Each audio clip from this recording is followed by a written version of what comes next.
Welcome to the Scottish Rite Journal podcast, an audio presentation of the Scottish Rite Journal, brought to you by the Supreme Council of the Scottish Rite, Southern Jurisdiction, Mother Supreme Council of the World.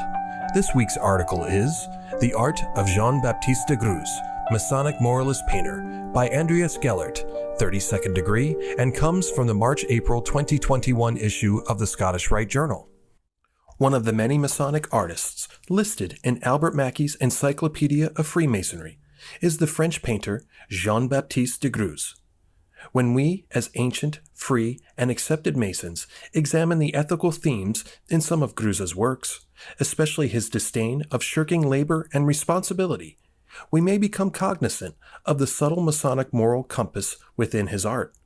Jean-Baptiste Greuze's disdain of shirking labor and responsibility in his represent a subtle Masonic moral component within his art. According to Mackey, his name appears on the list for 1779 of the Lodge of the Nine Sisters at Paris. The name of the lodge refers to the nine muses, mythical goddesses and patrons of the arts and sciences since antiquity. The medal shown was struck by the Lodge of the Nine Sisters in 1783 in honor of Benjamin Franklin, whose portrait is shown on the reverse side of the medal. The motto reads, De les mieux travaux naîtra leur gloire. Their works will give birth to their glory. It must have been quite an illustrious circle, as it included among its members luminaries such as Voltaire, who had been admitted a year earlier in the last year of his life, together with Benjamin Franklin, who had served as master of the lodge when Greuze was initiated.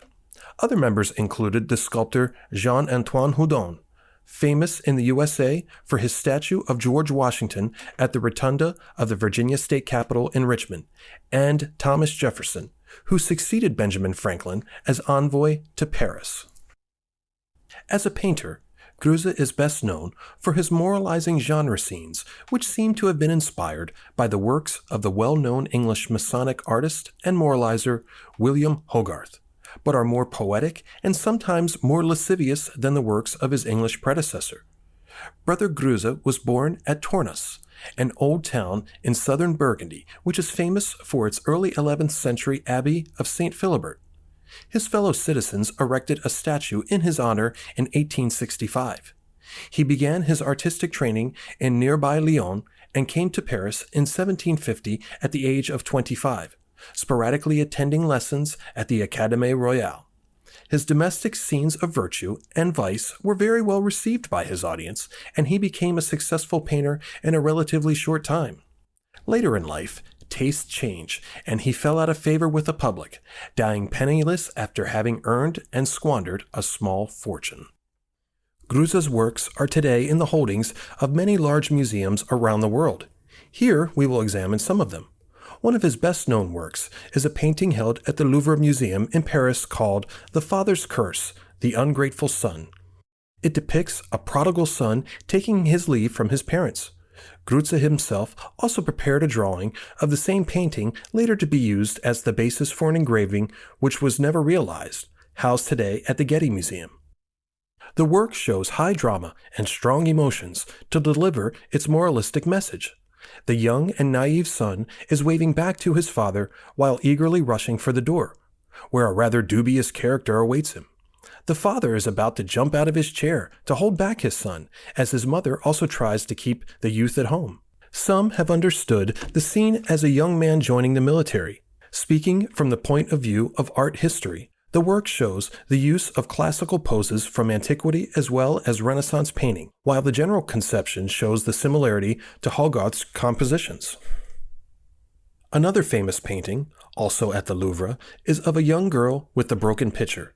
As the English poet Robert Herrick once wrote, "A sweet disorder in the dress kindles in clothes a wantonness." Despite the painting's name, the pitcher does not seem to be all that was broken here. Again, the naivete of the young girl seems to be the main subject of this work, as she seems to have lost her innocence to the manly forces alluded to in the lion head of the fountain. Observations about vice and virtue and undertones of a certain frivolity also show up in other works by Greuze. The painting Indolence from the Wadsworth Athenaeum, Connecticut, drives home a clear moralistic message about the vice of indolence. The young woman is seated next to a cupboard in a surrounding which seems rather untidy.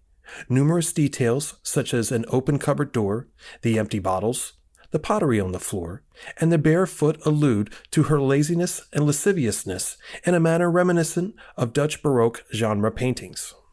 A similar moral message can be found in a painting kept today at the National Museum, Warsaw. This time, the subject is a young man. The painting can be regarded as an opposing piece to the one we looked at before. A young man is seated at a small table, tuning his guitar. His pose is a bit unusual and acrobatic for this purpose, if we compare it to a painting of a similar subject by the French painter Edouard Manet a century later.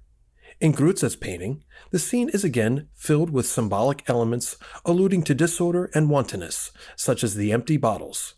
The empty cage and the dead birds and the decoy bird identify the guitarist as a bird hunter.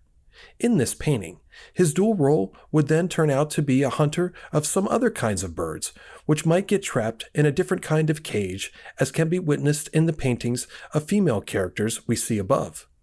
The extravagance of his clothing, the exoticism of the Spanish guitar, and his convoluted yet energetic pose contrast starkly with the rather drab interior in which he is seated.